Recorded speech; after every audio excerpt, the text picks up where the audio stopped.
आपको शिक्षा इसलिए परमात्मा ने दिलाई है कि आप परमात्मा पहचान लो। न इस रोजी रोटी के लिए इस शिक्षा की कतई जरूरत नहीं थी। पहले हमारे पूर्वज थे, अपना सिंपल वे से कच्ची झोपड़ी डालकर मकानों में गुजारा करते थे। 20-20, 10-10 पीढ़ी ऐसे पार होगी, निकल गए यहाँ से कब टाइम पास करके। और जब से ये शिक्षा मिली है हमें, इस भौतिक सुख तो गणा दिखा, पर दुख टेंशन बिना गिनती की होगी। अब इसको देना अनिवार्य था नहीं, पहले परमात्मा ने ये विष आपके ऊपर नहीं आने दिया। अब इसलिए ये शिक्षा आपको इसको बहुत अच्छा मानते हैं, लेकिन अच्छा ये इस दृष्टिकोण से तो अच्छा है कि हम भगवान पहचान लेंगे अब बस, और बाकी डॉक्टर बन गए, इंजीनियर बन गए हैं, और कोई IAS IPS बन गए। ये तो पेट का रोड़ा सारा, इसके लिए इसकी जरूरत हमने नहीं थी। अपना 2 रोटी चाहिए थी आराम से, और सिंपल वे से रहता वो जीव सुखी है। इन कोई भी सुखी नहीं प्राणी, चाहे कितना आप बड़ा अफसर हो, अधिकारी हो, चाहे मंत्री हो, चाहे मुख्यमंत्री हो, वो सुख नाम की चीज नहीं उनके पास, क्योंकि हमें पता नहीं।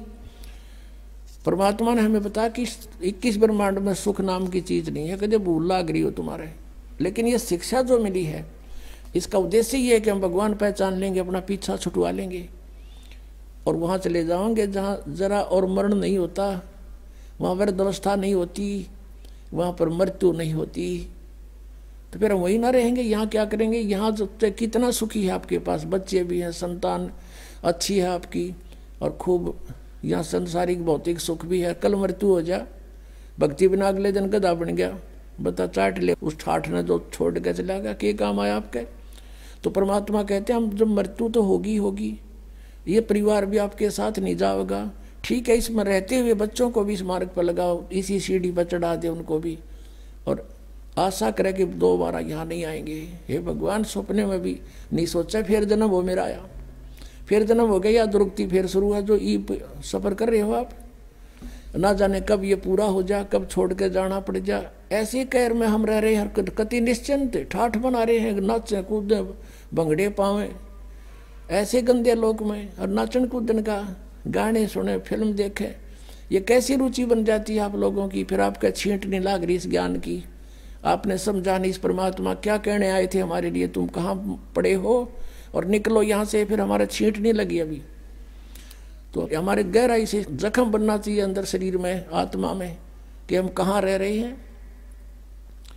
नानक साहब जी से पूछा था कि आप यहाँ हमेशा मायूस से रहते हो, तब उन्होंने कहा था भाई मायूस क्यों ना रहे, ना जाने यहाँ के बिजली पड़ जाए 1 मिनट में, ना जाने काल की कर डारे, किस भी डर जा पासावे, और जिनाते सरते मौत खुड़कती उनानू केड़ा हंसावे। एक विवाह हुआ, विवाह की तैयारी थी, लड़के वाले नाचे कूदन डीजे ला रखे, बहुत मस्ता रखा। अगले दिन बारात जावे थी, 20 किलोमीटर गए थे अपने शहर से, वहाँ दुर्घटना होगी, दूल्हा भी मर गया और 5 और मर गए।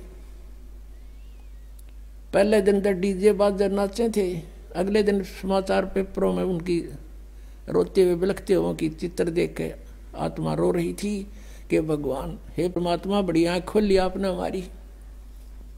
कहते ना जाने काल की कर डारे, किस भी ढल जा पासावे, और जिनाते सरते मौत खुड़कती उन्होंने केड़ा हंसावे। 1 सेकंड का भरोसा नहीं के बिजली गिर जा, और यहाँ नाचे कूद फंड करे, तो बिना ज्ञान के नशे में आदमी ऐसी गलती कर सकता है। कबीर ये माया अटपटी सब गट आन अड़ी, और किस किस ने समझाऊं या कुएं भांग पड़ी। तो अब ये भांग को उतारने का एंटीबायोटिक कैप्सूल, ये प्रवचन और ये ज्ञान, ये मंत्र रूपी औषधि आपको